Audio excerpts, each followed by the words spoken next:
ترجمہ کنز العرفان۔ بے شک اللہ اس سے حیا نہیں فرماتا کہ مثال سمجھانے کو کیسی ہی چیز کا ذکر فرمائے، مچھر ہو یا اس سے بڑھ کر۔ بہرحال ایمان والے تو جانتے ہیں کہ یہ ان کے رب کی طرف سے حق ہے، اور رہے کافر، وہ تو کہتے ہیں کہ اس مثال سے اللہ کی کیا مراد ہے۔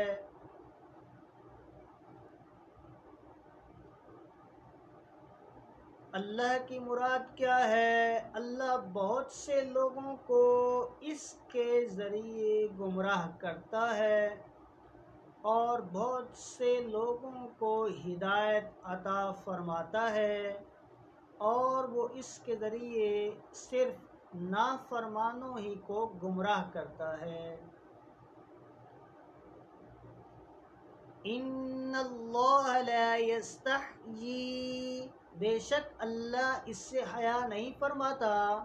جب اللہ تعالی نے سورہ بقرہ کے دوسرے رکوع میں منافقوں کی 2 مثالیں بیان فرمائیں تو منافقوں نے یہ اعتراض کیا کہ اللہ تعالی کی شان اس سے بلند تر ہے کہ ایسی مثالیں بیان فرمائے، اور بعض علماء نے فرمایا کہ جب اللہ تعالی نے کفار کے معبودوں کی کمزوری کو مکڑی کے جالوں وغیرہ کی مثالوں سے بیان فرمایا تو کافروں نے اس پر اعتراض کیا۔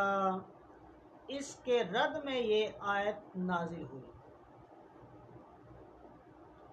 چونکہ مثالوں کا بیان حکمت کے مطابق اور مضمون کو دل نشین کرنے والا ہوتا ہے، اور ماہرین کلام کا یہ طریقہ ہے، اس لیے مثال بیان کرنے پر اعتراض غلط ہے۔ یضل بہ کثیرا، اللہ بہت سے لوگوں کو اس کے ذریعے گمراہ کرتا ہے۔ ان الفاظ سے کافروں کو جواب دیا گیا کہ مثالیں بیان کرنے سے اللہ تعالیٰ کا کیا مقصود ہے؟ نیز مومنوں اور کافروں کے مقولے اس کی دلیل ہیں کہ قرآنی مثالوں کے ذریعے بہت سے لوگ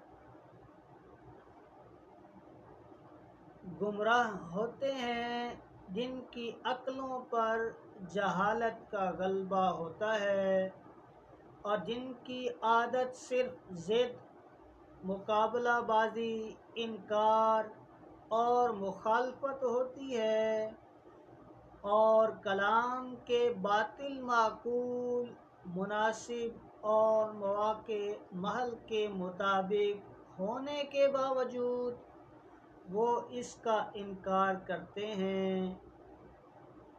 اور انہی مثالوں کے ذریعے اللہ تعالیٰ بہت سے لوگوں کو ہدایت دیتا ہے جو غور و تحقیق کے عادی ہوتے ہیں اور انصاف کے خلاف بات نہیں کرتے،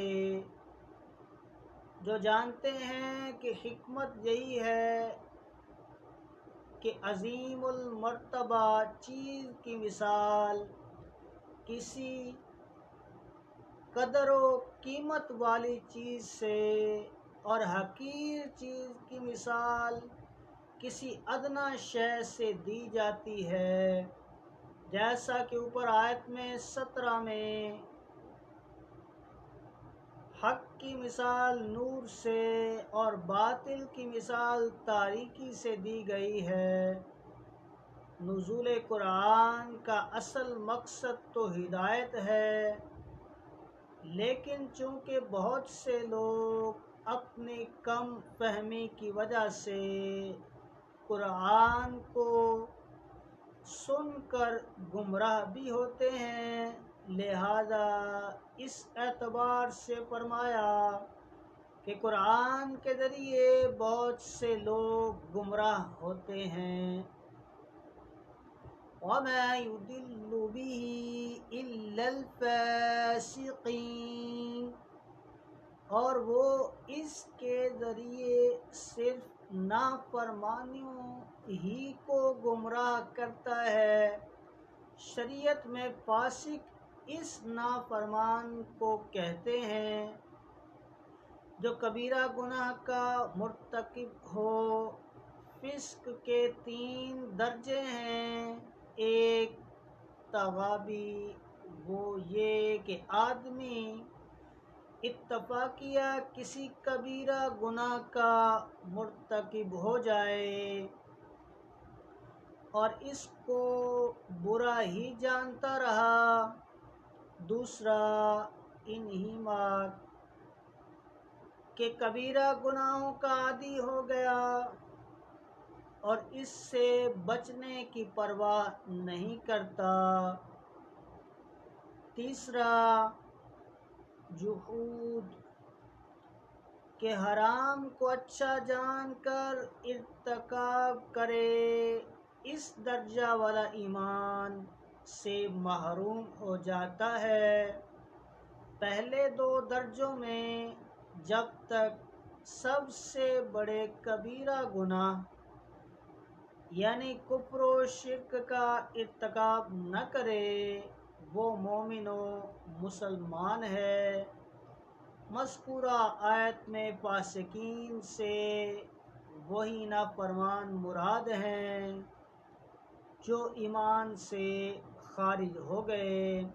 اللہ تبارک و تعالی سے دعا ہے کہ جو بھی ہم نے پڑھا اس کو صحیح معنوں میں سمجھنے، اس پر عمل کرنے اور اس کو یاد رکھنے اور اس کی ترغیب دینے کی توفیق عطا فرمائے۔ السلام علیکم ورحمۃ اللہ وبرکاتہ۔ آمین بجاہ النبی الکریم۔